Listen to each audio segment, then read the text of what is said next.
I think Islam hates us. They have done nothing except wreak havoc and terror for our faith and our religion. When we stand up to those who oppress our communities, that Allah accepts from us that as a form of jihad. Foundations of society are fragile. We must be the shepherds of our own civilization. If anyone answers either yes or no without making necessary distinctions, both are not telling the truth.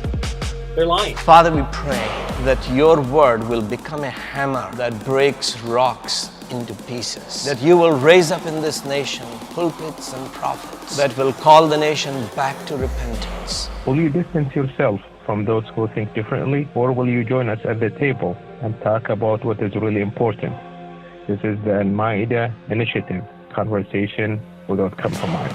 Let's do a little bit of your sort of origin story here. Sure. And how we actually met and how we came to this point, and then we'll jump into the sort of premise of the episode.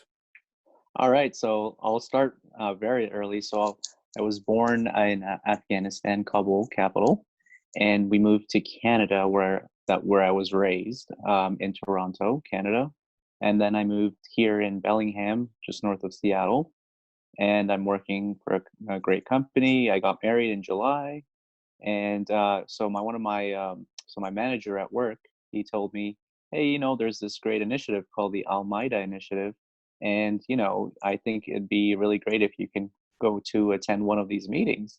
And me being who I am, I was like, oh, sure, that sounds like a fun event to go to.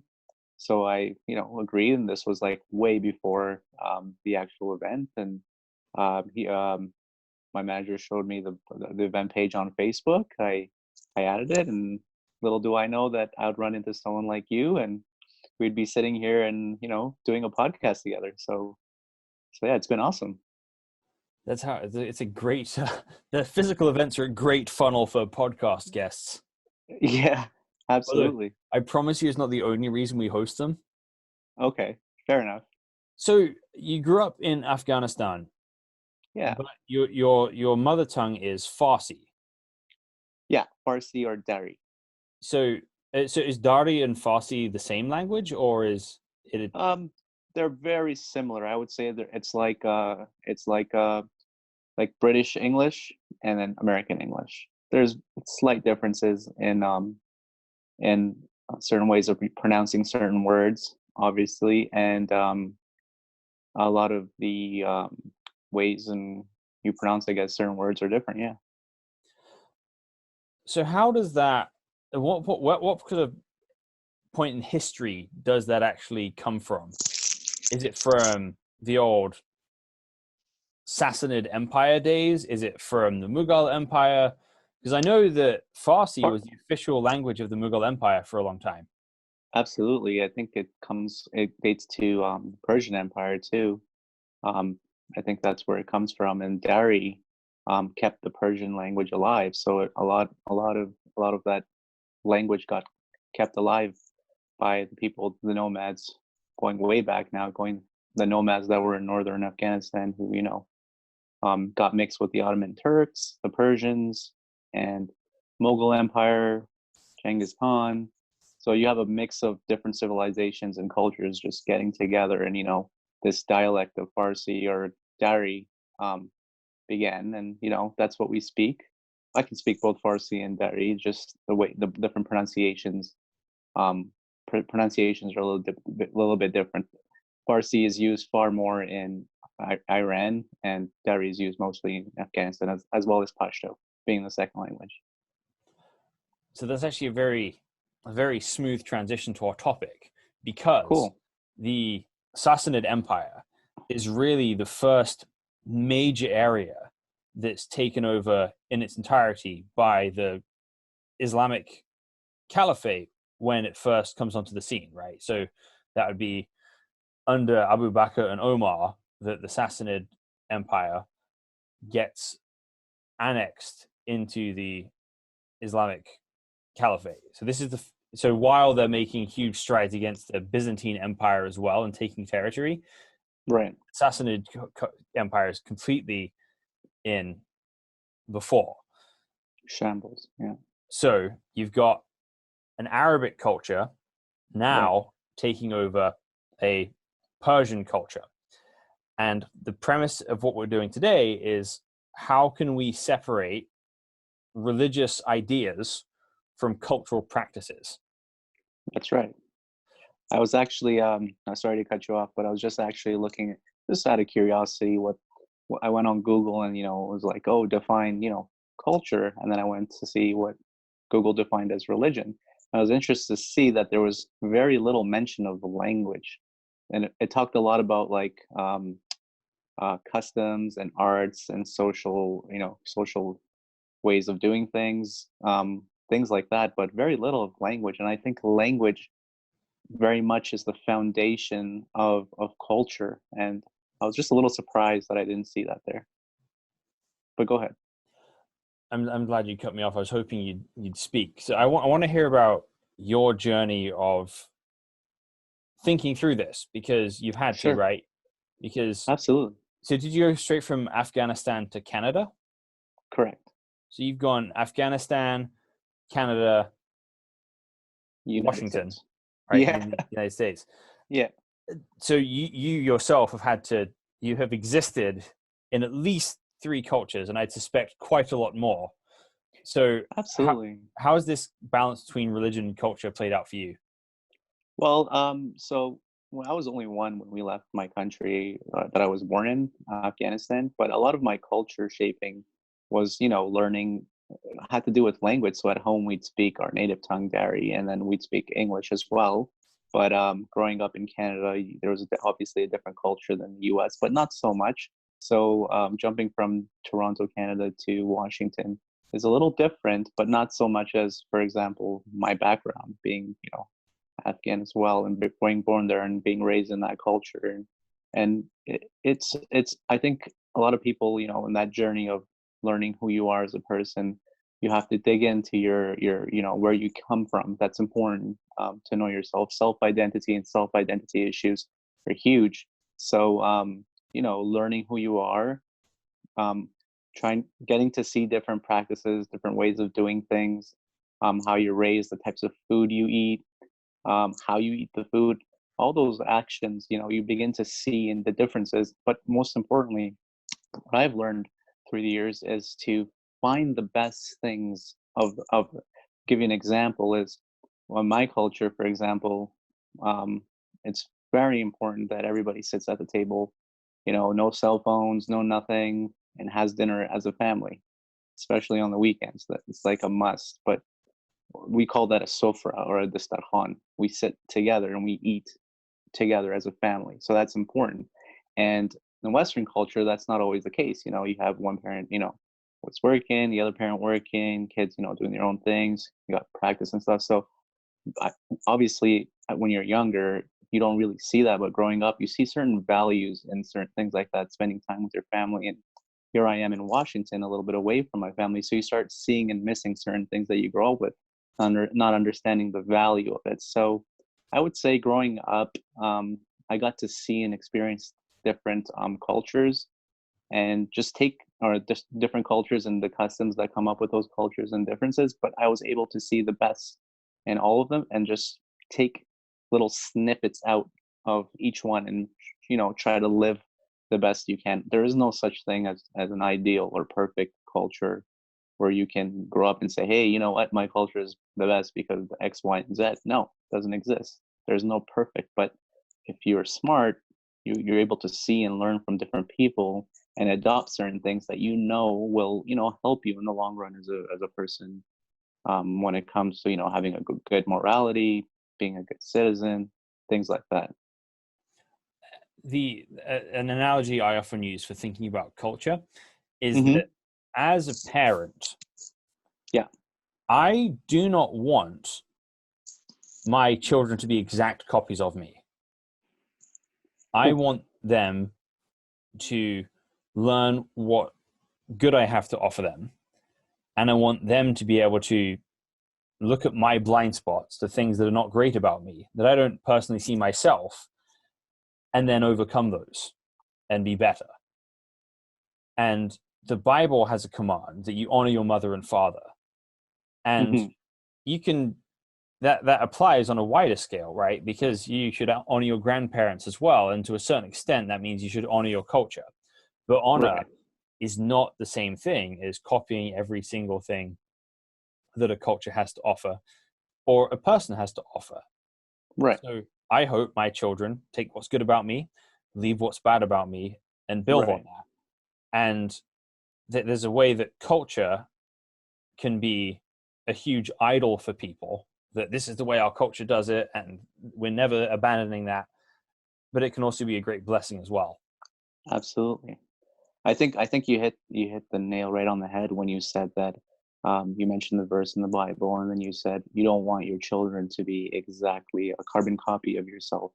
I think that's very important. A lot of people growing up in their families and their cultures, you mentioned honor, and you mentioned certain ways and certain customs. I think it's important to become a better version of who your parents were. Respecting your parents doesn't just, or obeying your parents or listening to your parents and have it not mention grandparents or other people. I think it's just when you understand that there's people in your life that actually want to invest in your well-being and your health, or thinking about you. Those type of people are hard to find. People say all the time that good friends are hard to find. If you begin to realize at a young age that your parents are invested in your happiness, in your well-being, they're kind of like those friends that you're looking for that are hard to find, but you already have them as your parents. So going back to that, when you become a certain age and you realize that, hey, you know what, my parents were always looking out for my best interests. They're not perfect, but hey, I can learn certain things from them. When you realize that, then you're like, oh my goodness, this is a blessing to have parents that actually care about me. It's rare for parents just completely abandon their children, not care. You obviously, I hope there are people out there that are always thinking about the people they're bringing into this world and want to raise them correctly.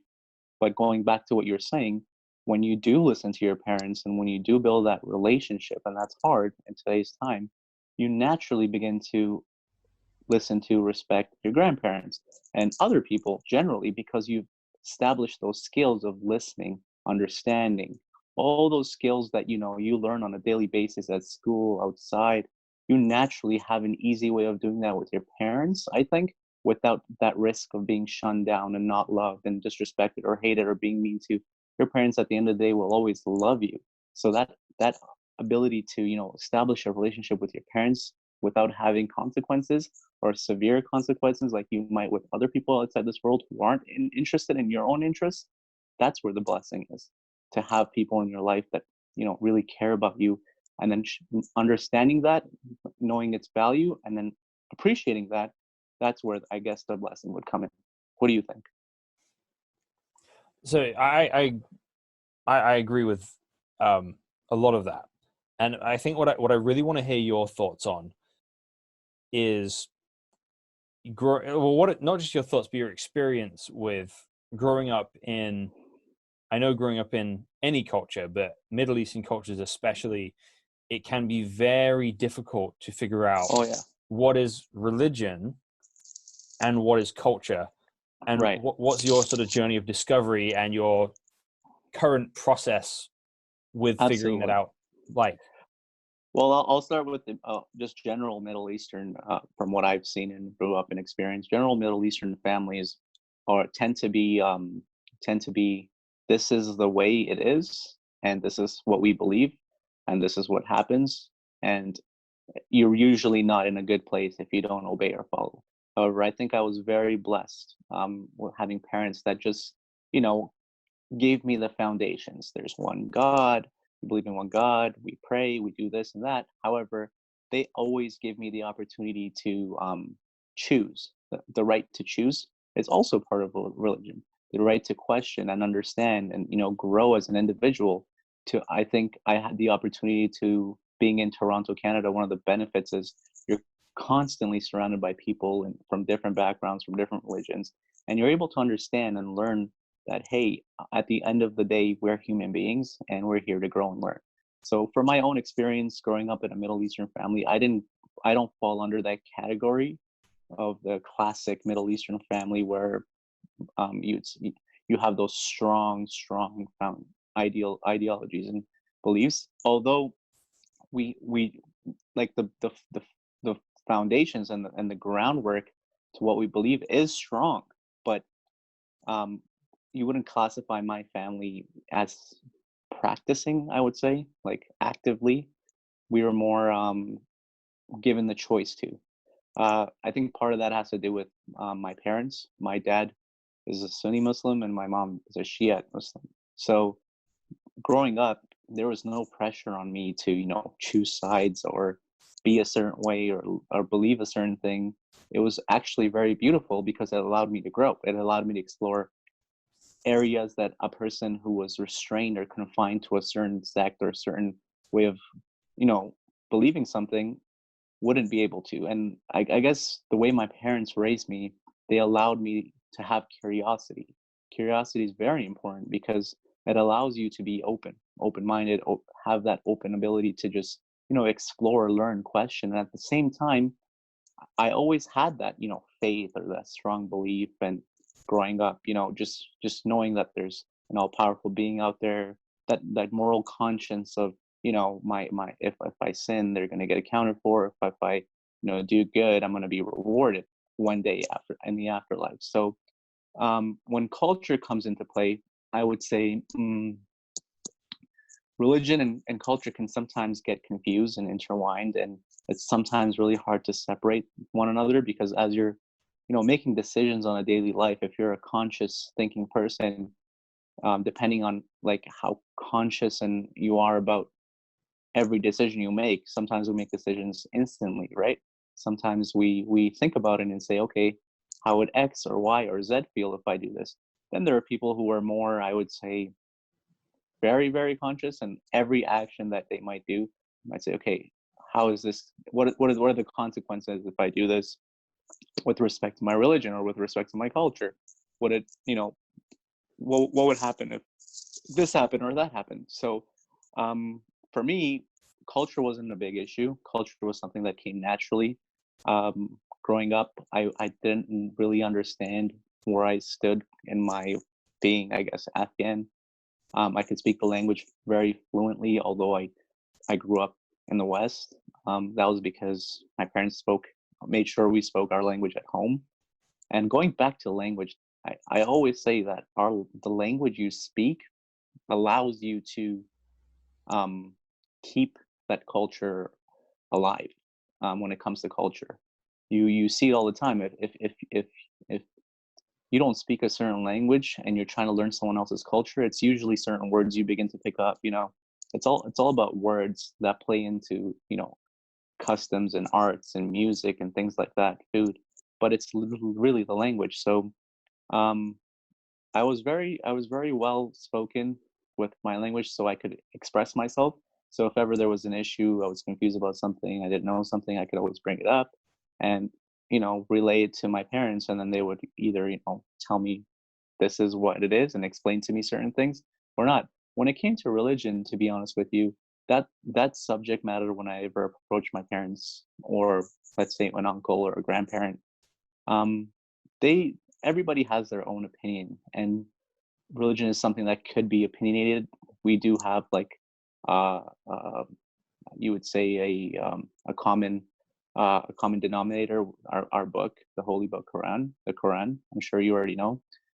Similar to the Bible, we refer to it if it's a major issue, or but at the end of the day, I always believe that you have your beliefs and your rights, and your relationship with God is something both personal, but it can also your relationship with God is also determined with how you relate to other people. So that part is very important. How you deal with other people ultimately defines your faith, I think. Because on a personal level, when it's just you and God, it's just between you and God.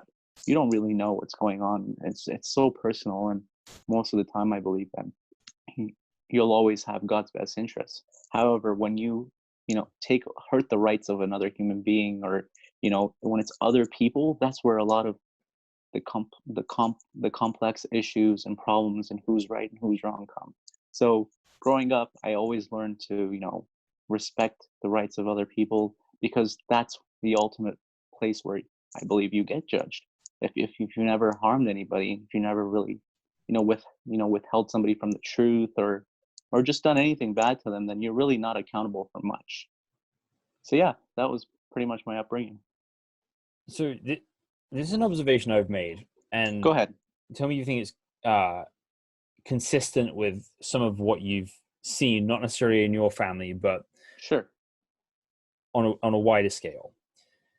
Because if you look at the Islamic source materials outside of the Quran, Sure. it's vast. Absolutely. It's actually quite inaccessible for the average person. Definitely. So what that trends towards, not just because of the size of it, but because of some very specific streams of thought within Islam as well, is very much an attitude of, you don't ask too many questions. Your job is to trust the scholars. But then you're also not really in a position to decide which scholars are trustworthy, which scholars are not trustworthy.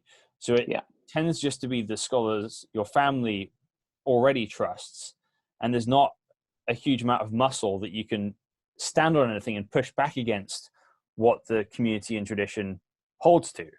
So it's very difficult to actually have tools to be able to say, no, that's Muhammad, that's the Quran, that's the Hadith, and that's just you, Uncle Omar.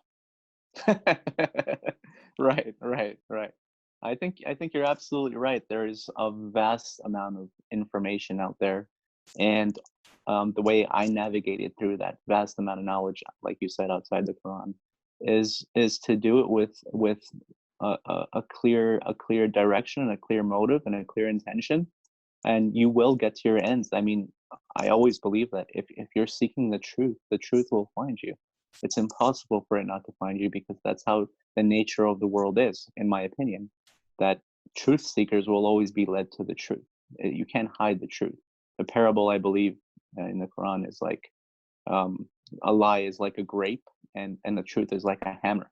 And the hammer just comes and crushes the grape into pieces. So you can never, it will try to, allure you to different paths. It will waste your time. But if you stick to it, the truth will reveal itself. So just going back to what you said. So when you try to look for something, yes, there's a vast amount of knowledge. There's history. So a lot of the religion is historic, because in that span of time, I would say, caliphate, a lot of historical events happened that kind of build the foundations of our beliefs. And after that, then there's schools of thought that come in, and people, what they tend to do, what I've met, vast amounts of people from different schools of thoughts, they try to stick to that school of thought and be the best of that school of thought. It's very hard to jump around and, I believe one thing from one school of thought, then another thing from a different school of thought, then you start contradicting yourself. So it's very important, if you're looking for a certain answer or a certain thing, that you stick to one way, only because it's a lot clearer. It gets really messy, and usually does really get really messy when you're, starting to look at every place you can for a certain answer. And that's natural with anything. I think if you're looking for, for example, a medical truth, right? In the world of medicine, you want to go to the experts, and then you want to go to a specific field. You want to stick to a specific subject, and then hopefully, upon a lot of research, you get your answer. And even if you don't, you shouldn't give up. I mean, sometimes you stumble onto an answer and you think that's the answer. Do a little bit more research, and it looks like you were asking the wrong question. Sometimes you were asking the question in a way where the answer was never going to be found unless you change your question, the way you worded it, the way you asked it. So personally, when I was always, looking for certain answers in my life, in my religious understanding of how everything works, I had to go back and just look at the way I was questioning things, the way I was asking it.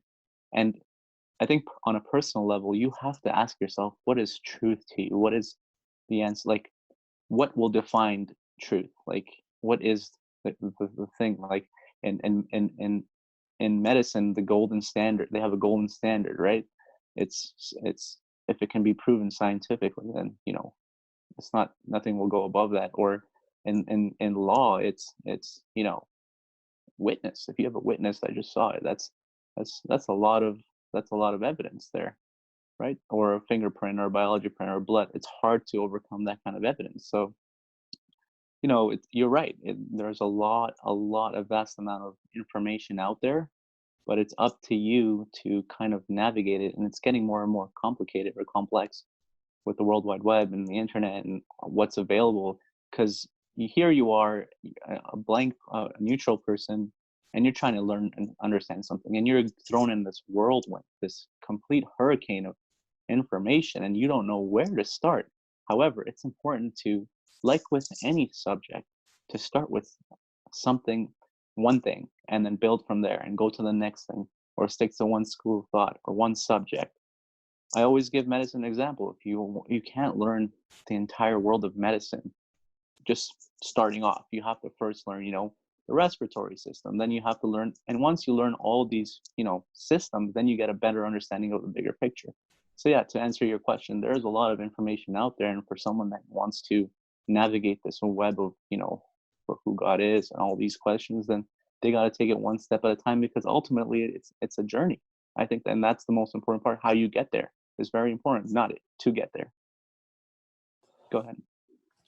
So on that, right, there are some things within the Islamic worldview that seem very tied to Arabic culture.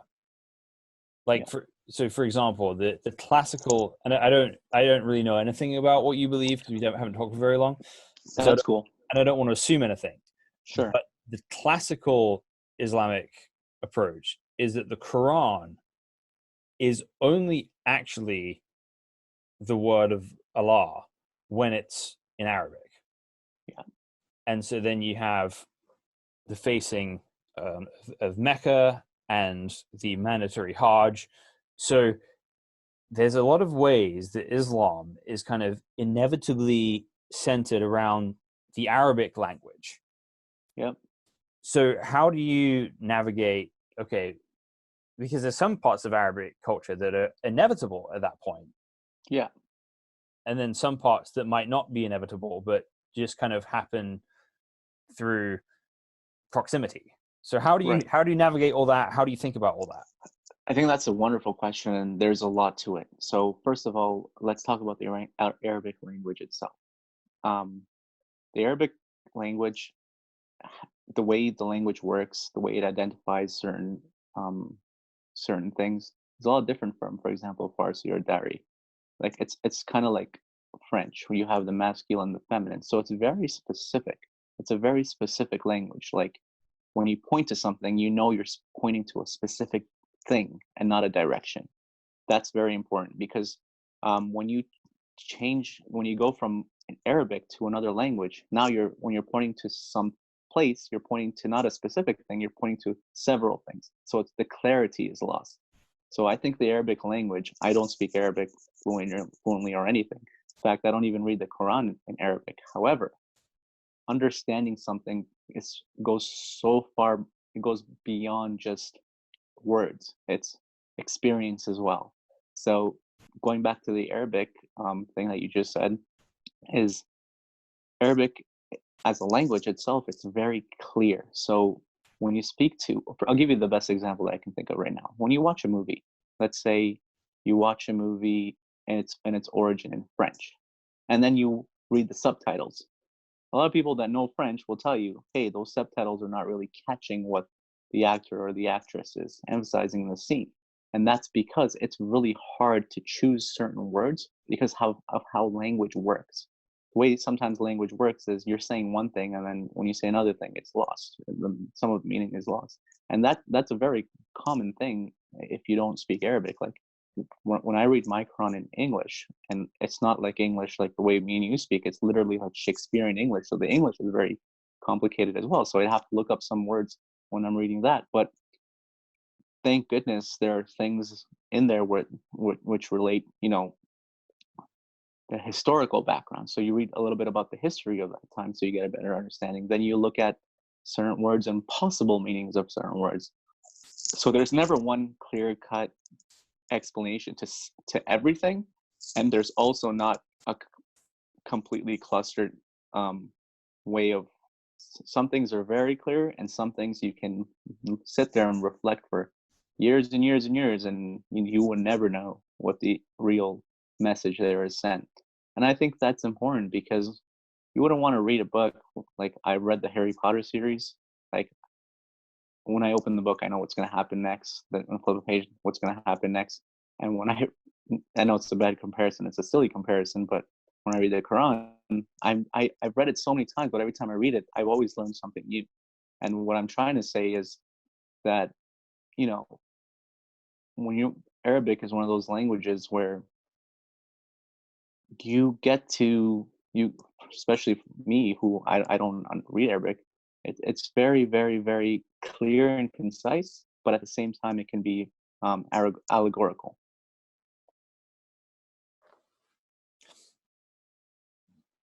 So this kind of illustrates the point in part that there's essentially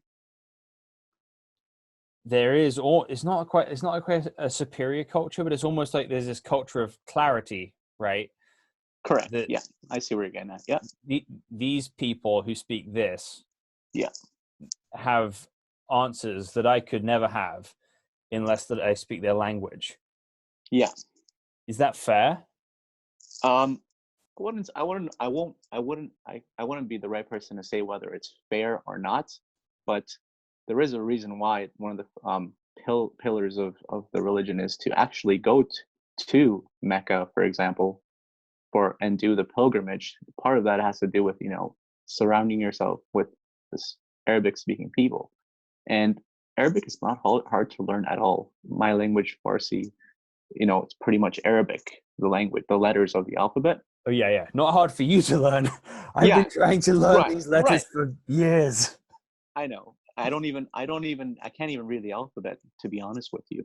But to go back to what you say, it looks like there is some sort of hierarchy of language here, that Arabic is the language that, where if you're blessed, and that's what I would say. I would say you're very lucky if you can speak Arabic. Now, the Quranic Arabic is a little different from standard Arabic. Right. So there is a little bit of differentiation there, but definitely, I would say it's a blessing. One of my personal goals in my life is to learn Arabic. I mean, I know a little bit of French, being in Canada, and having to take classes up to the 9th grade. I believe you're forced to take 9th grade, then you can stop. I totally quit that for PE, but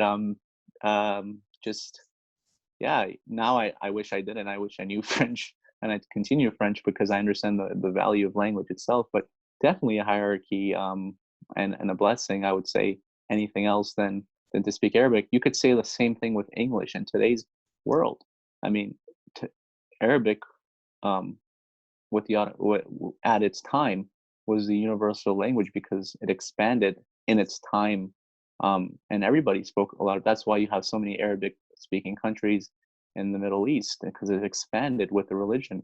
But now, in today's society, if somebody doesn't speak English, for example, and English is not a hard language, very easy language to learn, because I learned it, and I remember learning it. But if you're not born in an English-speaking country, you have a little bit of an accent till you pick it up and you learn it. So it's a journey, and English is the language of business in today's world, right? If you go to Dubai, or if you go to a lot of countries and you know English, you're going to get a job right away. So there is a hierarchy of language in society. I guess it's always been there. In the world of medicine, I think it was Latin, right? A lot of these Latin words in medicine that you have to learn. So just sitting there and saying, it's not fair, because, well, sometimes certain languages are good, because in Latin you can understand a lot of things, because Latin allows it for it to have certain categories. You can arrange certain words and understand it better.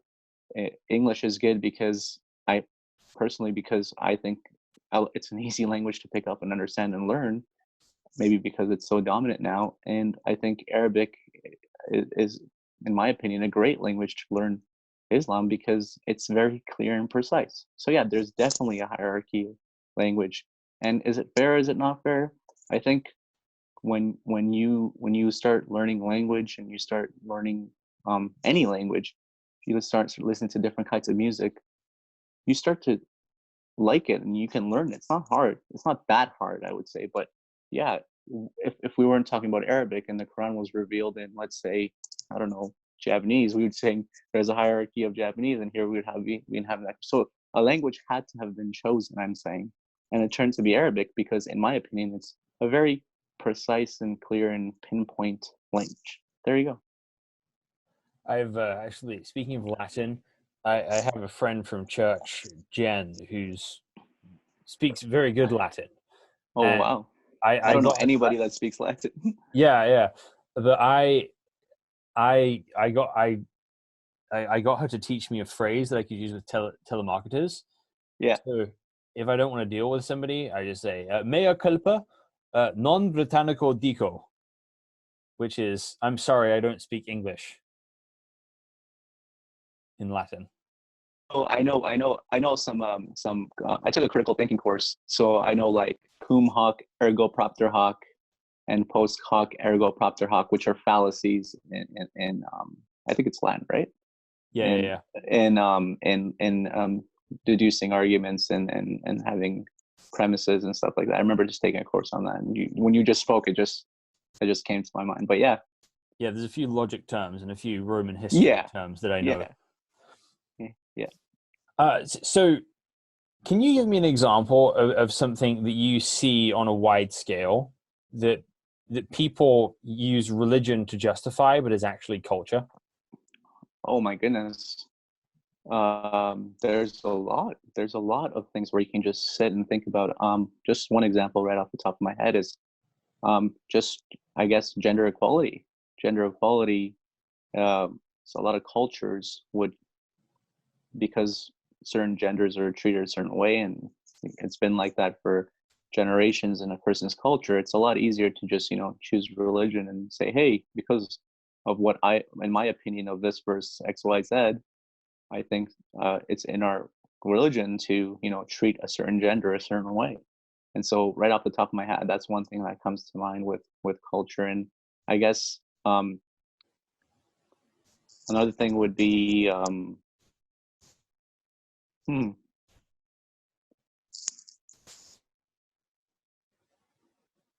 Nothing's. What do you think? Do you have the gender ones? on? The gender one's a great thing to focus on because there's ways we can touch on that from the Bible and the Islamic source material as well. Sure. But because there's lots of difficult passages that you kind of have to figure through it in both, right? Absolutely.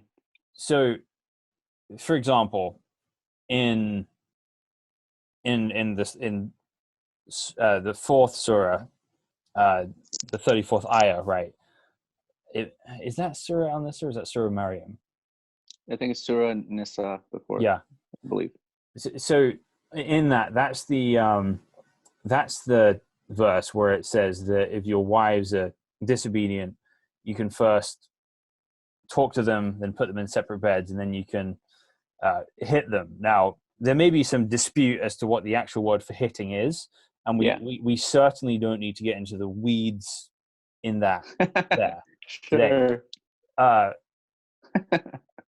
Although I'm happy to do that at some point, but it's clearly in the Quran itself there, the role of leadership is in the masculine, is in the husbands of the family.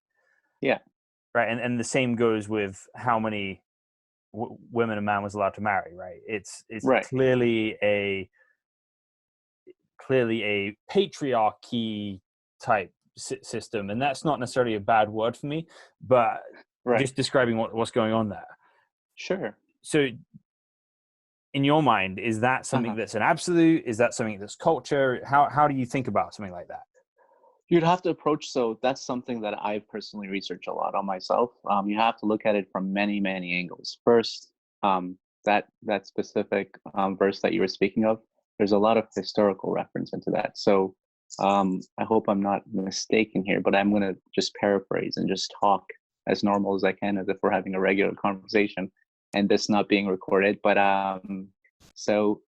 there's a prophet who was fallen very sick and very ill, to the point where he loses all his friends, and his family start passing away, and all he's left with is his wife and himself. And he's sick to the point where he's being eaten by maggots or flesh-eating, decaying worms. And at this point, he's so sick, but he still has this faith that God's going to heal him. God's going to heal him.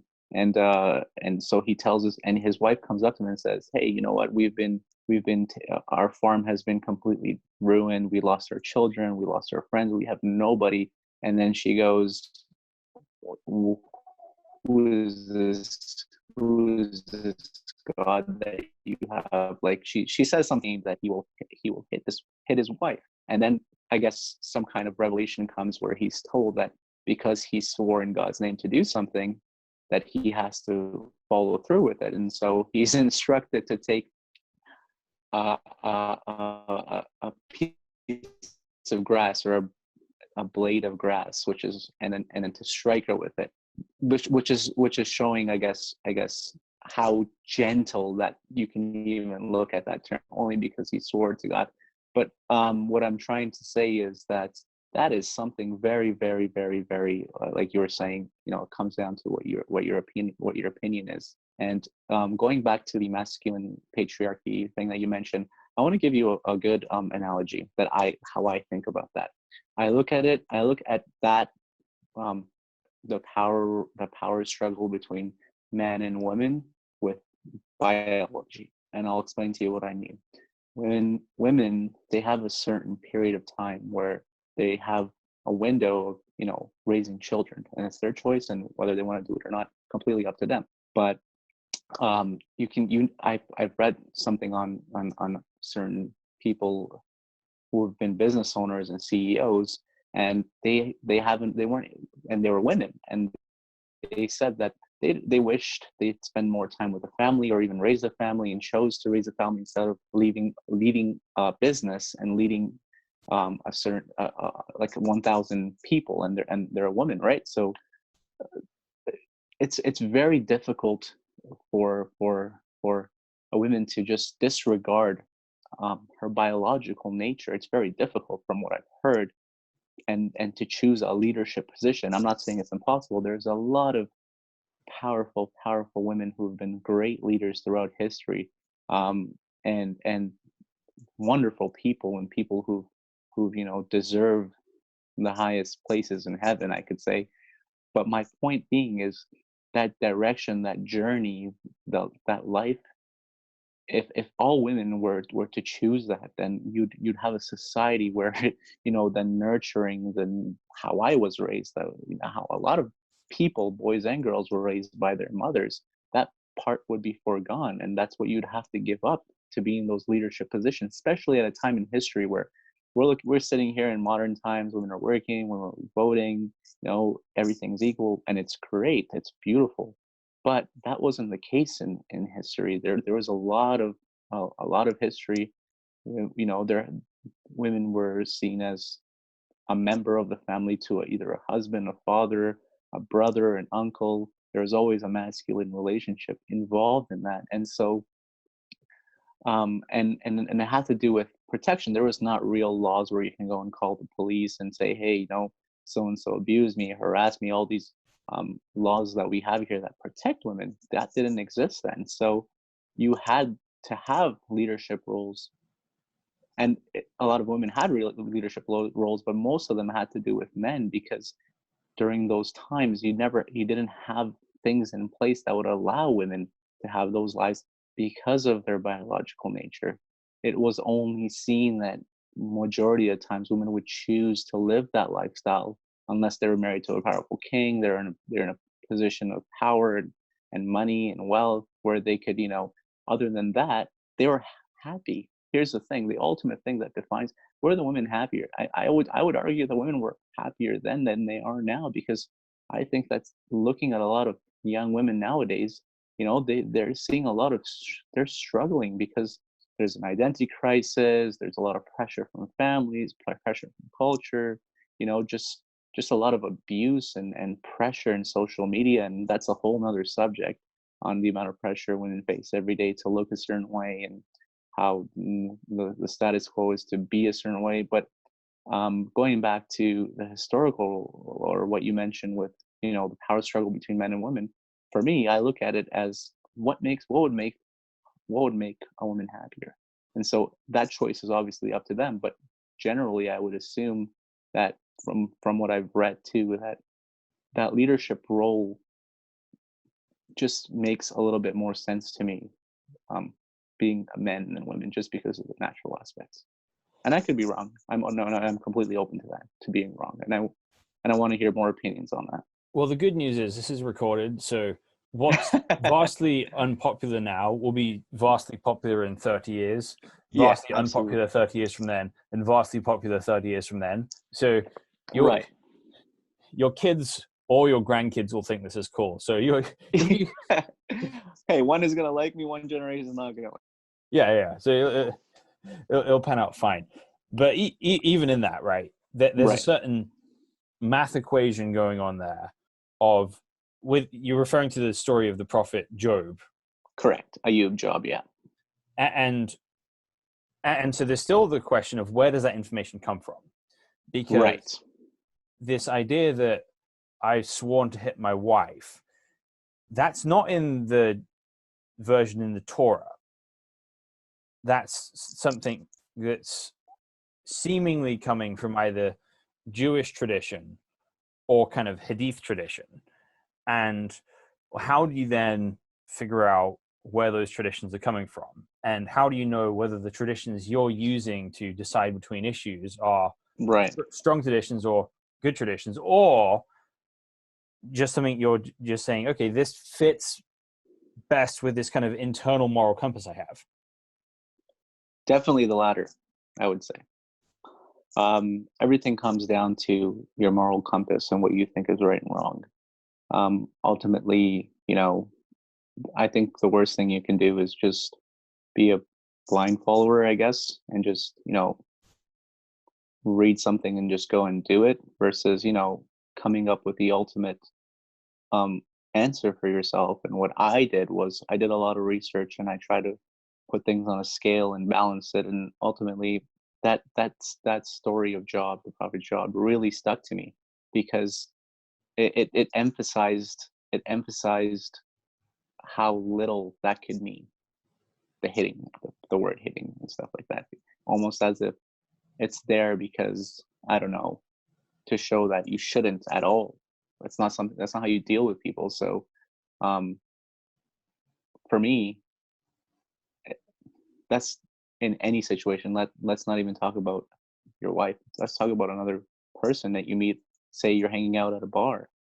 I mean, the first thing you should do is, if that person is bothering you, you should stop talking to them. Let's say you can stop talking to them because they're in close proximity. Well, you move away from them. Okay, let's say you stop talking to them, you move away from them, but they're constantly following you everywhere. I guess that's where your personal decision will come into play. Are you gonna if they start fighting with you? You're obviously gonna, I don't know, you have a choice to run. Same decisions. Just stop talking, walk away, run. But someone's constantly harassing you.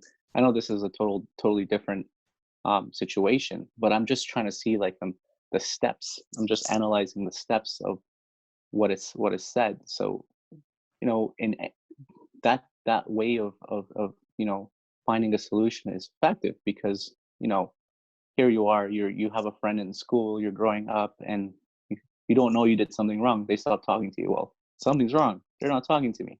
All right. And they're not really, hanging out around me. They're not physically around me anymore. What happened? You begin to question. So you can use that in relation. People do it all the time, not even knowing, in relationship and stuff like that. The third part, the hitting part, is where, I think it's very important that you formulate your own opinion. You don't want to go around and take something very literal and start, I remember an episode of of The Simpsons, where Bart is just like spinning his arms around and trying to hit Lisa, like to solve an issue, right? And they're both doing it, and yeah, you don't want to you don't want to do something like that. So, that third part is very important. It reminds me of an episode of King of the Hill where Bobby the kid learns kung fu, and the only thing he learns is he says, "That's my purse," and then kicks them in the crotch and they fall over. Or the glove slap episode of when Homer learned the dueling, he could duel anybody, and he would slap people around with the glove. That was hilarious. Yeah, and everyone just like rolls over until the one guy says, "I accept. I choose." Yeah, that's right. So we're talking about this internal moral compass, right? When do you do things? When do you not do things? And there's a difficulty there in the way that I understand this is that all people are made in the image and likeness of God, and that we as humans have this internal sense of right and wrong inside of us. But it can become, and it does become, twisted by certain things. And there's a way that there's ways that it serves us well, and there's other ways that we're kind of deceived into what's right sometimes, and there's ways things are self-serving. And I also think one thing I like that you were saying earlier is if you're prepared to follow the truth, then it will hit you like a hammer hits a grape, right? I agree with that, but I think it's a lot easier said than done, because Absolutely. I think there are so many times in our lives when we know something's not quite right, or there's something not quite right about something, and we just kind of rationalize it away. We say, no, I don't quite want to look at that. Let's just, okay. That doesn't matter. And those small rationalizations can take you to some very dangerous places sometimes. I think we're all capable of them. So I guess, how do you think through when you're actually listening to the voice of the image of God in you versus when you're kind of interpreting things to kind of be what you want them to be? Like, what's your process? I think that's a great question, and that's the ultimate thing. If you're the type of human being where you can tap into that godly inner faith, and you will 100% know that this is the right thing to do, then you're a superhuman. That's what I would say. But that's the journey. We're here to make mistakes and learn, and through trial and error, through human beings being reflective beings, and looking back on life and going to bed and just reflecting on your day on a daily basis, you begin to see a pattern of deduction, of logical deduction, that, hey, did I say the right thing? Did I make a quick assumption? And let's say you do make a mistake. Let's say it backfires big. Then you're learning your parameters. You're learning your borders. Okay, next time, this is the limit that I'm reaching here, and so I have to be careful. And I can't go to those. I can't do that. That's wrong. And that's very important to build that at a young age, because later on the consequences just get bigger and bigger. And if you don't learn, for example, let's start with something basic like lying. For example, when you're a kid and you're lying, it's really cute, because your parents will be like, oh, it's so cute, we know you're not telling the truth. But the consequences of lying just get bigger and bigger as you grow older. So something happens at school, when you're in school, and you come home, tell your parents, hey, this didn't happen, this happened. And then parents find out, they speak to the principal, you get in trouble. You just learn, that's an experience that you learn. And next time that lying is a bad thing, and it's something you shouldn't do, and here are the consequences. And so you start to build that inner compass, inner morality that lets you Wayne, a lot of times we make decisions on impulse. That's true, that's very important. But that constant practice and reflective nature that we all have, that have the potential to use, that's where utilizing that becomes very important, because that's where you build your ability to be strong enough, conscious enough to make those right decisions. Every day you're tested by something, and and life, the way it works is you're not fed the same things. Something out of nowhere will pop up, and then you're like, oops, I made a mistake there. And then your ability to fix a situation, go back, there's steps on how to correct everything. It's not where you make a mistake and it's over, it's done. That's the beautiful part, is you can repent, you can correct yourself, self-correction, self-betterment, having a goal that's beyond yourself, and trying to attain that, attaining excellence, self-excellence. All those things become important virtues when you're learning and growing up through life, and trying to build that inner strong faith and compass that allows you to choose what the right action is in a split second, right? Sometimes the whispers will get to you and you'll make a mistake, but then it doesn't end there. There's a way to correct that, there's a way to fix that, and there's steps to follow. Are you going to follow those steps, or are you just going to take a blind eye to it and move forward? That comes down to everybody's different at that, and everybody starts at different stages, and the goal is to build yourself, and hopefully you live long enough to become the best at it as you possibly can. I think a lot of what you're saying, although not completely like this, sounds a lot like this idea that was a big part of the Islamic Golden Age. The idea of, if you know the phrase ijtihad. Ijtihad. It's an Arabic phrase that kind of means the struggle of the mind. Oh, okay. Yeah, I've heard of this term. And so I guess you have and there's always been a debate about that. Sure. Right, that you've got some ends of the Muslim community who are very much, these are the rules, learn them, do them.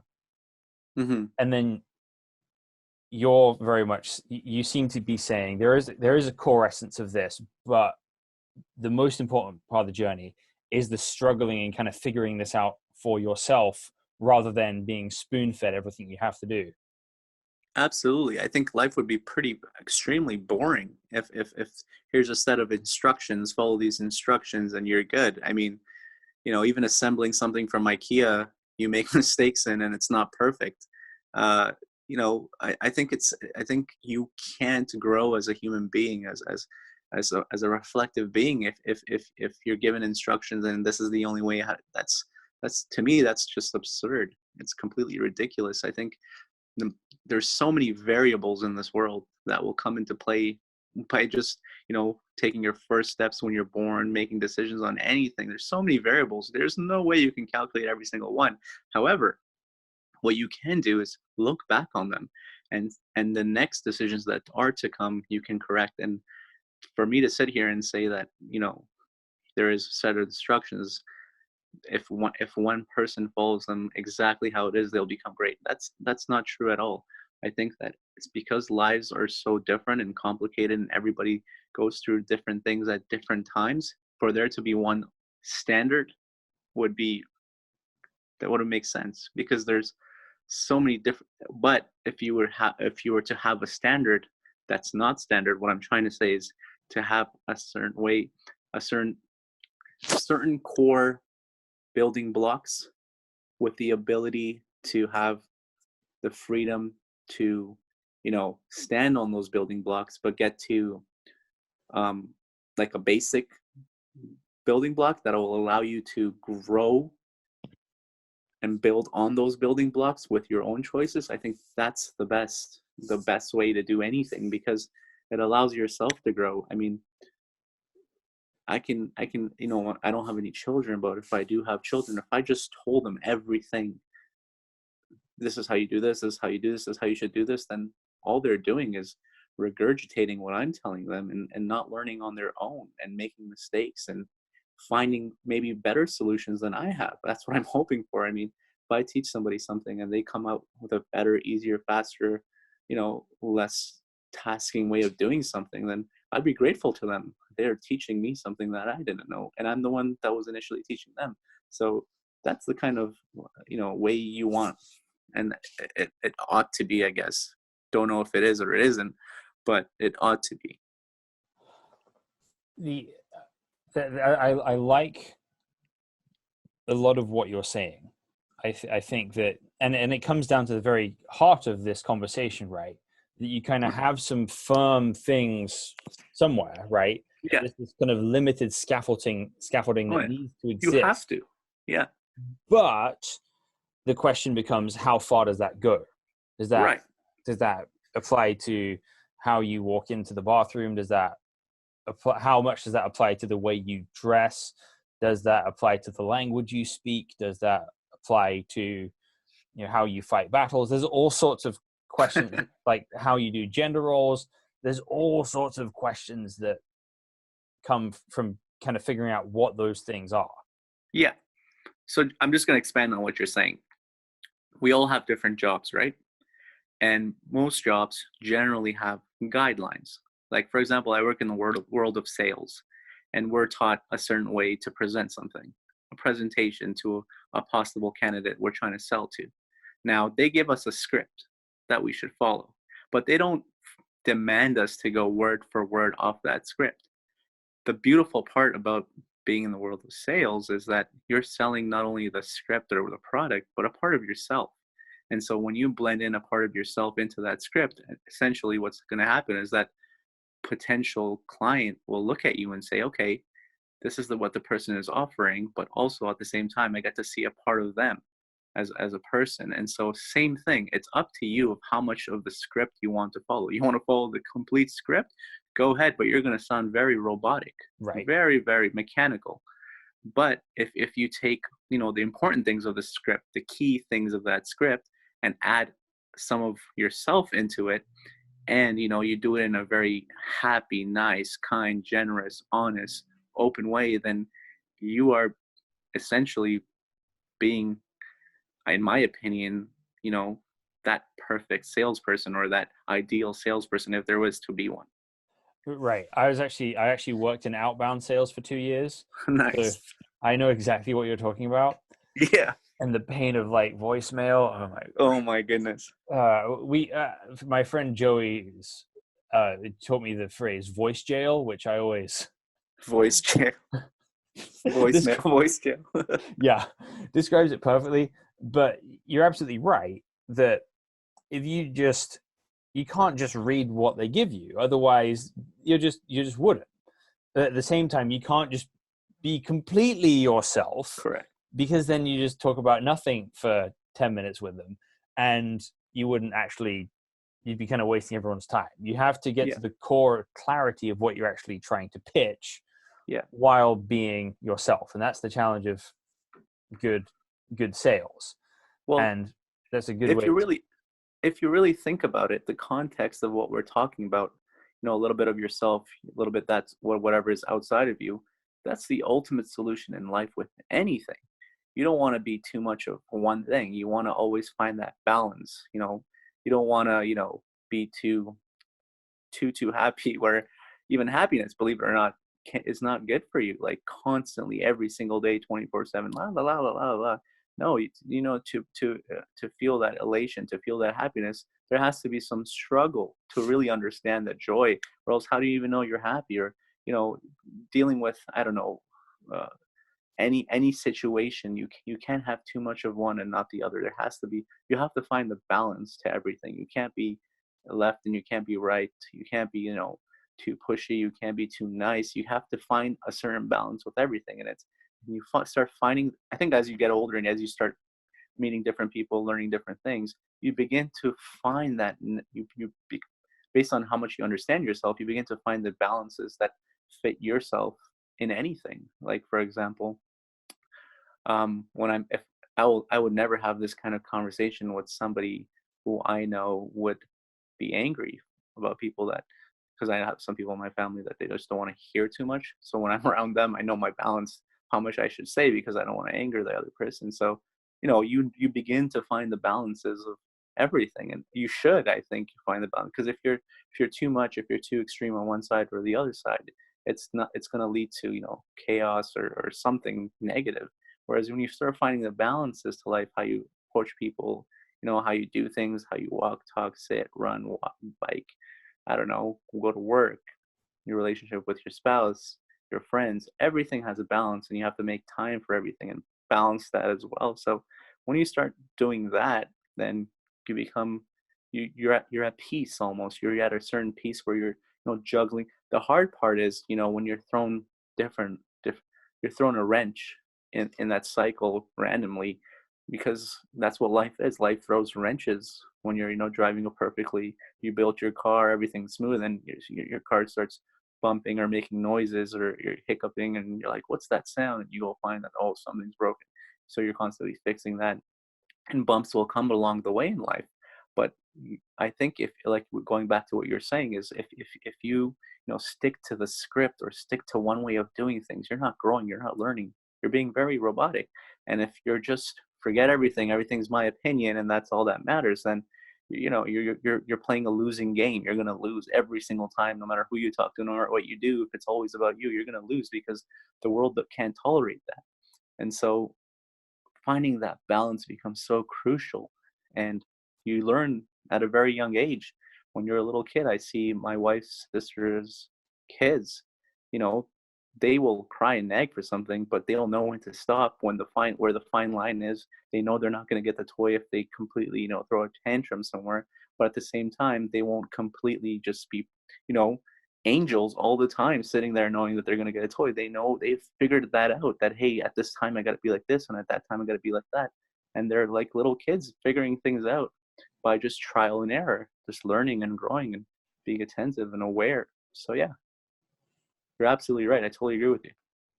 So just want to kind of quick recap, and then sure. I'm aware I've been asking you some difficult questions, and I want that's to, okay. and I don't just want to make this all about just making you kind of prove what you believe, because I have some unpopular thoughts as well, and that's okay. And I have to do the same kinds of work as well. But to sort of summarize, right? So yeah. So what I think we've kind of talked about is, while you certainly have this advantage to Arabic culture as being close to the Quran, which you might not have as a normal Hijazi or Palestinian or Iraqi, because you don't speak the Fusha, the formal Arabic, but you kind of have some tools that you can get closer to it. But ultimately, a Muslim living outside that culture needs to kind of use a balance of the Quran and kind of their own moral compass to try and figure out what is tradition and what is not, and what is the core essence of it. And everyone kind of needs to make that journey themselves. Is that a fair summary of what you think about this? I think that's pretty fair. Yeah. So for me, I also had to do some figuring out of what was religion and what was culture, because I grew up in England, which, if you're in a Western country, Christianity is just kind of in the air you breathe, not in a way that everybody believes it. In England, they certainly didn't, but there's just some things that are kind of everywhere. And I remember just being confused by a lot of these strange rules I experienced growing up in church. Some of my earliest memories are people who were slightly stern, who didn't like people wearing hats, or didn't like people drinking a can of soda in the sanctuary, and things like that. And I kind of had to start this journey of reading the Bible myself and figuring out, well, what is just British culture and what actually is Christianity. Wow. And what's great is that in ways that it becomes simpler and more complicated as you go along, right? Right. So one thing that I've loved kind of getting to know Arab culture is that one thing that really annoys me is how everyone's always late for things. That really annoys me. However, I think that's deeply tied to how present they are when you're with them. Right. Oh wow, I never thought of it like that. Wow. So when I'm with most of my, say, Saudi friends, they're not checking their phones, and that's probably making them late for something else. So they're giving you their undivided attention. Yeah. So I try and do the same thing, But if I'm meeting somebody, I try not to plan something else until like 2-3 hours afterwards, so that I can kind of give that undivided attention. It's something I've tried to learn from. I've tried to make the best of both worlds, right?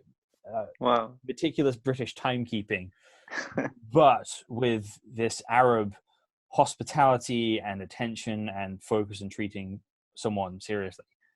And so I love what you're saying about meal times. We try and do that. We try and have everyone at the table, not on their phones, in the moment, interacting with family at dinner, because it's a good thing.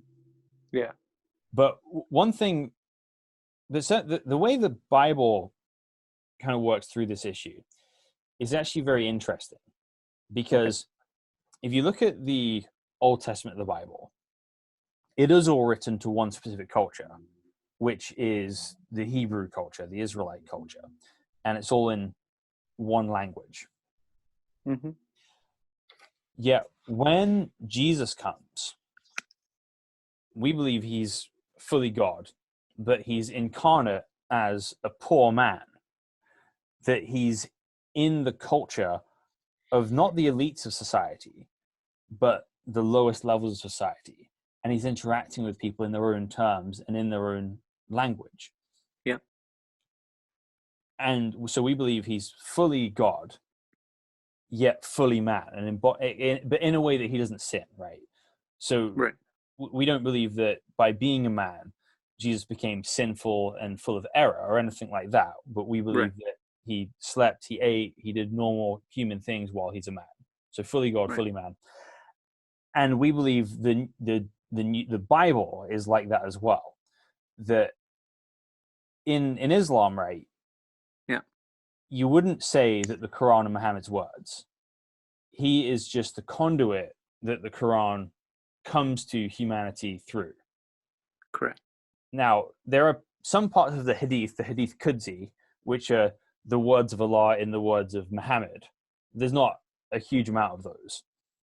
And that's kind of what the New Testament is. We believe the Bible is God's words expressed through humans. And the world is changing when the New Testament of the Bible comes, right? The New Testament of the Bible comes between the resurrection of Jesus in about AD 30 and the destruction of the temple in Jerusalem in AD 70. That's when we get the New Testament. It's clearly written by people who were living before the destruction of the temple. Yep. So the main language of the world at that point is actually Greek. And because Alexander the Great had spread the Greek Empire all the way to your home country, right? It's because you even have Kandahar in Afghanistan, which is from Alexander. So because he pushed his empire all the way out there. Then the Romans, while they spoke Latin, they also spoke Greek and operated in Greek. So the climate Jesus is living in is that the language he's speaking is not the main language of the world.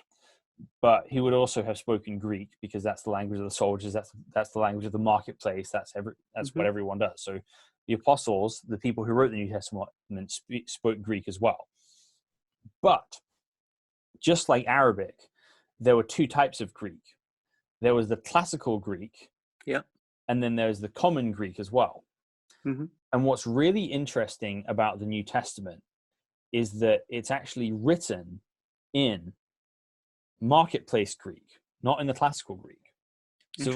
So as Christians, we believe that God himself has spoken in through common languages.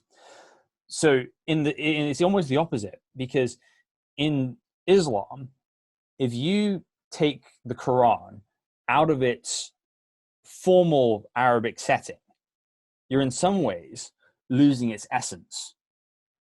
In the same way, if you take the Bible out of its commonly accessible setting, you're losing its essence in a different way. Wow. Because you're not actually getting the book that's not written to the central government of the society, but is written to slaves, is written to small business owners and exiles and refugees and the people kind of at the bottom. Right. And also, this is written to people where the truth is being transferred from one culture into lots of other cultures as well. Because the first generations of Christians are all Jewish.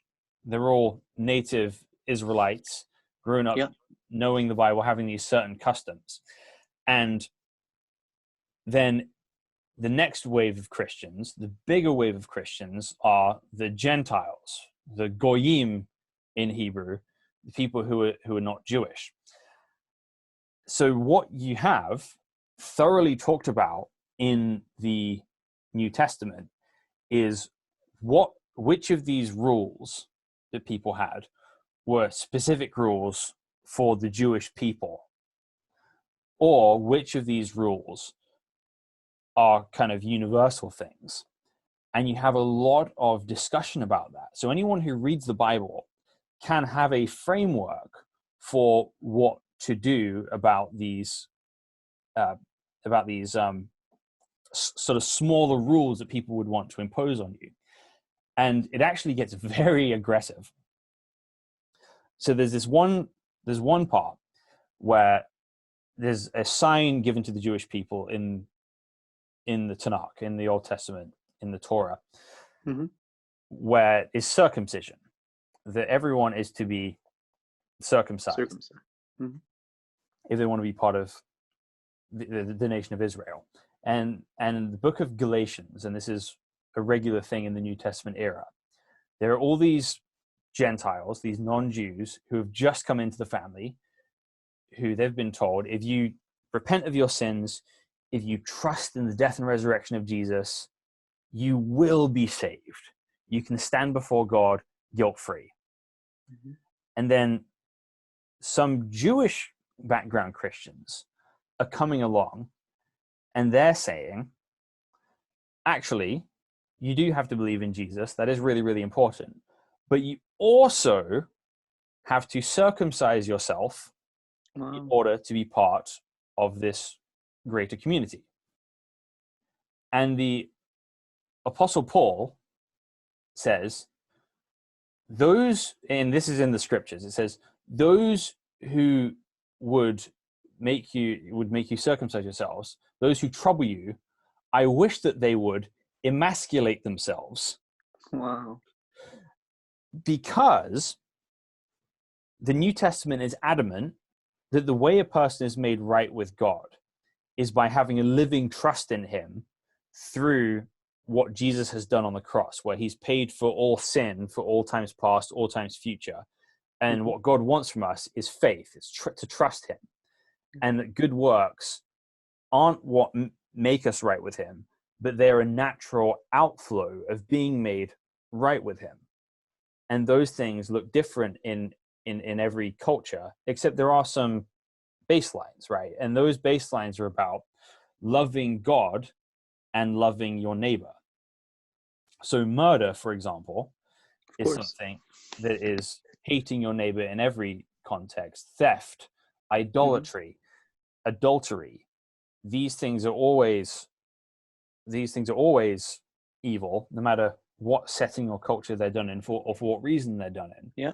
But then you have other things like circumcision, which was something that was given for the Jewish people for a specific reason to communicate a certain message that isn't applicable outside of that immediate context. And none of those things are what makes us right with God. So as Christianity is taken from place to place, it should always find new expressions, and you should never have a central culture that's what Christianity looks like. Even and the one culture that could have been the central culture, which was the Israelite culture, was completely scattered in AD 70. Yeah. Right. And even if you try to do that today, well, very few Israelis today are Christians, so that can't be the center of the Christian world. Right. There's lots of people that have tried. Some people have tried to make it Rome the center of Christian culture. Then you have trying to make England the center of Christian culture, and then you have people trying to make America the center of Christian culture, and you get all types of different unique goofiness from each of those settings. But what we have to do as Christians is test everything by the written word of Scripture, which gives us the framework of saying, this is a core eternal truth. This is a cultural practice. And some cultural practices need to be rejected. Yep. You've said a lot, and I totally agree with what you're saying. I mean, how I divide what you just divided is, I remember I was mentioning earlier that there's you and God, and then there's how you relate to other people in God. And I think when it's between you and God and how you relate to him, that's very personal, and that's between you and God. But the moment, like you said, theft, adultery, murder, things like that, then you're associating another person. Of course, when you associate another person and you take their rights away from them, then that becomes a very big issue. But issues where it's you and God and another person is not involved, those issues generally have a little bit more leeway, in my opinion, from what I've seen. They come down to your ability to have that inner faith and moral compass to decide, hey, do I really want to do this or not? Because you're not really ultimately affecting another person. The third person is not there. It's you and God. And so that's how I look at every decision. But I agree that some parts of culture you need to be left alone or left back, because how I grew up, like I was saying, I chose the best of every culture that I've encountered, and I let go of parts that I found were, in my opinion, ridiculous. So absolutely. And you give a very nice historical, like reference, and I was just listening to you, and I was just, pictures were coming in my head, and people moving from one society to another society.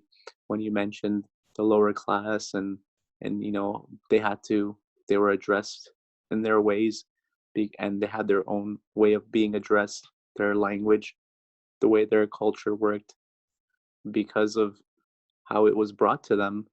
Yes, that change, that shift, going from ancient times to new times, a lot of things, it makes sense to be left behind, and new things to be adopted, new ways, new understandings, because of,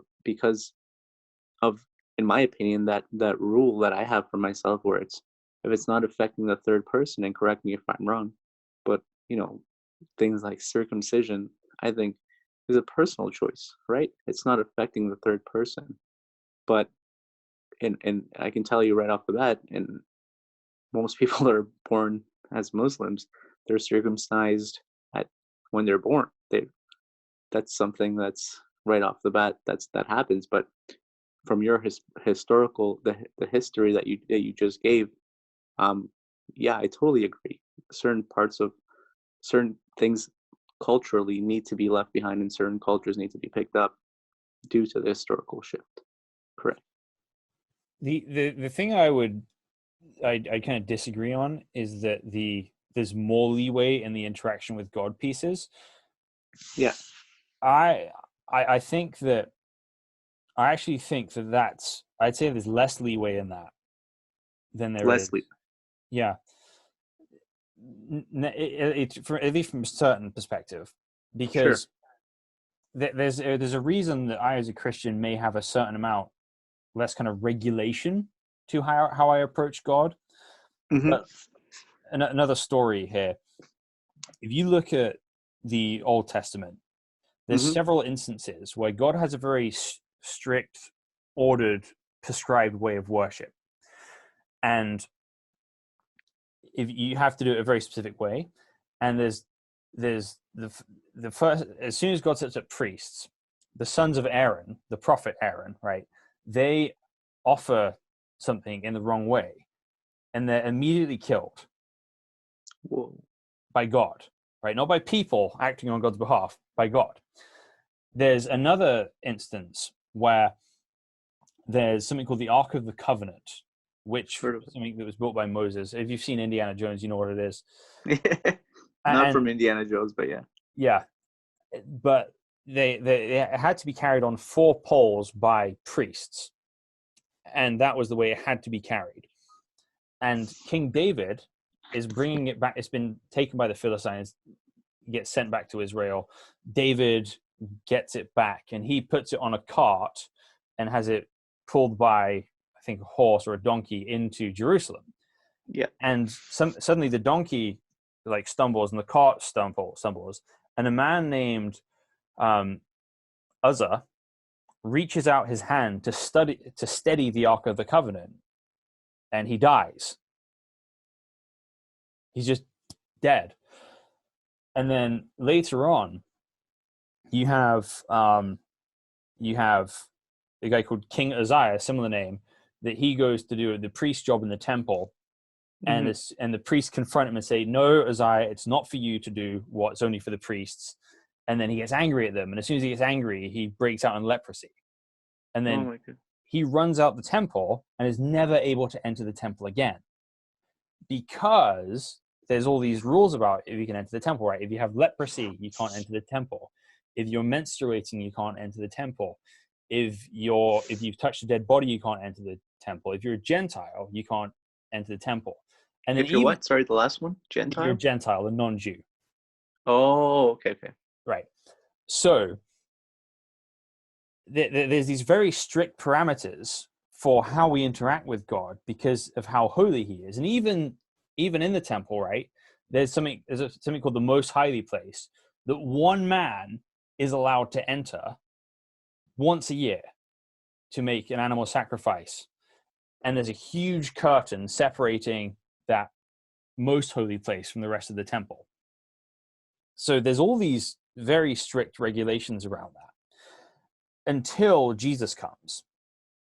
And when Jesus comes, there's an interesting pattern that when he says, he calls himself the temple, he calls himself a new temple, right? God's presence on earth. Yeah. And then there's a time that a man with leprosy touches Jesus, and Jesus doesn't become unclean. The man with leprosy becomes clean. He doesn't, a woman who's been menstruating for 14 years without stopping touches Jesus. He doesn't become unclean. She becomes healed. A man named Lazarus is dead, right? And when Jesus touches the dead body, he doesn't become unclean. The dead body comes back to life. Right. And so what we believe as Christians, what the Bible says, is that when Jesus is on the cross, he takes the wrath of God for sin, right? This holy God who cannot be around what's unclean. He puts that all on Jesus. And then in Greek, Jesus says, tetelestai, which means it is finished. And right as he says that, this huge curtain separating the most holy place from the rest of the world in the temple is ripped in two from top to bottom, because the barrier between man and God has been separated. So all these rules that were there to teach us a lesson that God is holy, that we're unholy, and that because of what Jesus has done on the cross, we as Christians don't need to go through a bunch of ceremony of washing, of sacrifice in order to feel like we can approach God. Jesus has done that. But there is still an attitude of reverence that's necessary when we approach God. But most importantly, according to the New Testament, it's this kind of open hand of faith that we're going to God knowing we actually don't have anything that we can bring ourselves. We are unclean. We are broken. We need your help, right? And that's the attitude of reverence. And so, it can seem that the way you treat people is more important, and it is really important, because the Bible also says, he who does not love his neighbor who he can see cannot love God who he cannot see. In the Bible, it starts with love for God, but that has to flow out into a genuine concern for people, or the Bible calls you a liar. Right. Yeah, I think you summed it up very nicely. I don't think I explained myself when I meant myself and God. What I mean by that, just a light touch, is decisions that, for example, are deemed to be sinful, but you know, you're not hurting anybody else. Um, I guess one example that I could think of would be, um, I don't know, trying to see. Um, I guess maybe lying to yourself is one thing that will come to my mind. If you're lying to yourself and maybe nobody else knows, maybe okay. How about this? For example, if you're not keeping up with your own prayers, for example, we're supposed to be praying according to the rise of the sun and when it sets, to when it sets to there's no sun. So basically, pretty much all day. And if that's a very personal decision, and that's between you and God. There is a standard. There's a law that you're supposed to pray this many times a day based on sunrise and sunset. But if you don't follow that, then you're supposed to build better practices to do that.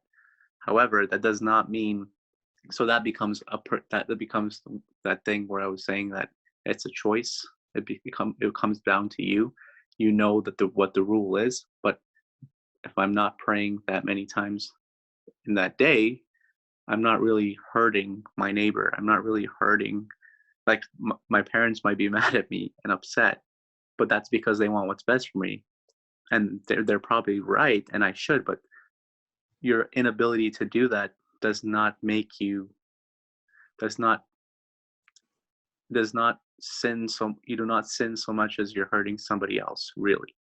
So that decision I think is a personal decision. It's a very important decision, and you have to make that. And that's what I mean. Those kind of things are things that are you have to kind of make that decision yourself, versus if I was doing something where I was, stealing, for example. I'm taking something from somebody else. So that's a bigger issue. That's very important, and that's something that will be dealt with. So yeah, go ahead. Right. 100%. You can't have a prayer police. Right. Right. There's some things, there's a difference between sins and crimes, and right. There's some things that we all have to take seriously, but we should kind of like leave people alone on. Yeah, that's right. And you can't be making that decision for anyone else. Yeah, definitely. So let's wrap up by thinking about somebody's thinking about all this. How can they go deeper? Like, where should they kind of like look into that? Where should they try and figure out what to do next as they grow in thinking about how do I pass what's religion, what's culture, what actually is truth? Where do you think people should go for that quest? Sure. I think when you're seeking truth, you have to first ask yourself, why am I seeking a truth? Your intention behind it. Are you doing it to, for malice, for example? Some people want to find out something so they can use it against somebody else. That's not how you want to be seeking a truth. So just that intention of why you're searching for something, and let's say it is genuine, then I think you should begin by primary sources. So people you know and trust, and taking you know that they're not going to like try to lead you or mislead you or misguide you. So just to hear them out, and don't be that type of person where the moment they say something, it's gold right there and that's it. No more research, no more. No, you begin with people love, care, and then you grow from there. And you don't just stick to one source. Like, you don't just speak to people that you can meet face to face. You can do a little bit of research online. You can read some books. You can make sure you utilize as many different resources as you possibly can, and don't be hasty and don't be impatient. Like, if you're looking for truth, it's so valuable. For me, for example, like when I learned, to be honest with you, James, when you know a truth, like, it becomes so clear. It becomes so easy. Like, it's day and night. When you're in darkness and you see a spark somewhere and you try to go look for that little spark, and you find that spark, and that spark starts turning into like real light, and it brightens your entire room. It's incredible how much clarity and self. I'm sure you've probably might have discovered it in some time, but I remember when I was 18 years old, I really started questioning and you know, going into this world. And I met some of my friends who I still have today, 15, 20, how old am I? 12 years later, you know, and they're still my friends. And you know, it starts with little conversations here, there, kind of like the conversations we're having right now. And one thing leads to another, and it's all very innocent, because you just want to know, you know, you have this question like, okay, God, you know, a lot of people talk about who God is. You know, you start looking at God's you know, attributes: omniscient, omniscient, omniscient, omnipotent, and omnibenevolent, and you start exploring, and then you have one idea, and then you grow, and that idea expands, and you learn something new. And how I did it was, I had a question. I went to my parents right off the bat. I'm blessed enough to have parents. They gave me an answer, was not satisfying enough for me. I wanted to know more. So what I did was I spoke to my friends, the next level. Then I did some research, and then I came back to my parents and said, hey, here's my research.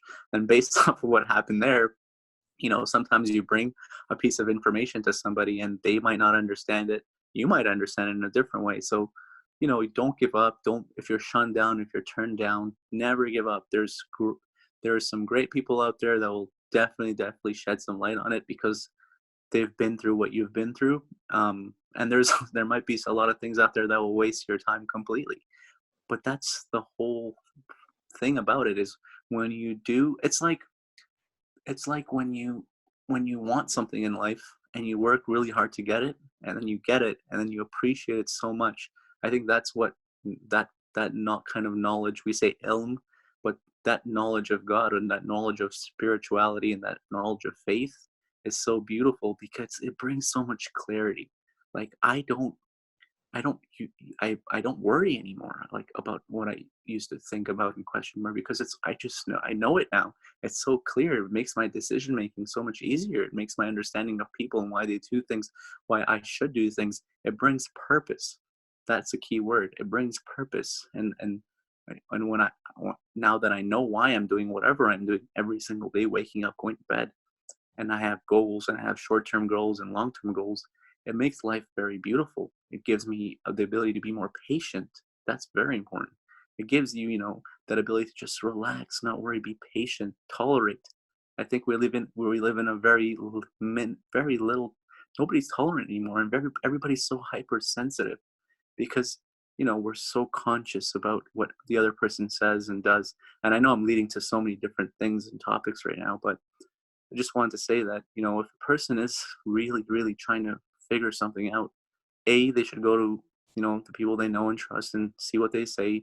Maybe their friends, if they know them to be honest and stuff. Do a little bit of research, and, you know, just take their time and not rush into it. That's all I have to say for that. I think that's really solid advice all around, is that you go to people close to you. We don't stop there, right? You have to dig deeper. And honestly, hearing what you how you work your way through all this, I think there's so much good and so much right in your approach to that. And I think there's parts of classical Islamic jurisprudence which would be diametrically opposed to what you're saying. And that's not to say that all Islamic history is. It's not. Right. But what I think is really fascinating to me is what I hear from you and a lot of others is how similar it is to the exact things being said in the New Testament. Wow. And I think that perhaps you, and I think a lot of other people, if they go away and they dig into this, right? Because even according to Islamic orthodoxy, right, one of the 6 pillars of faith is believing in God's previous books. Right. Absolutely. I think it's fundamental. And I think every Muslim owes it to themselves to go and read the New Testament. And I think somebody in your position is going to read the words of Jesus, is going to read the letters of his messengers, and think, wow, that is exactly what I've always been feeling my entire life. you're going to feel that internal moral compass land on these eternal truths, and you're going to feel right at home. So that's the journey I hope that a lot of people go on. You're absolutely right. I have a copy of the Bible. I read it all the time. And it's important, very, very important, that you always keep an open mind. There's so many good people and good things and good truths out there that the moment you begin to, close your mind or narrow the window of light, you're going to miss out on real truths that will make your life at peace going forward with your family, friends, everybody, and those that are around you. And I thank you so much for your kind words. You yourself, you're a very rare person in today's world. Just bringing people together alone, not even doing with religion or anything like that. Just bringing people together on a positive topic is something that's rare in today's time. I appreciate you for dedicating your time, life, energy. And I'm more than happy to, do something like this or come to your events in the future.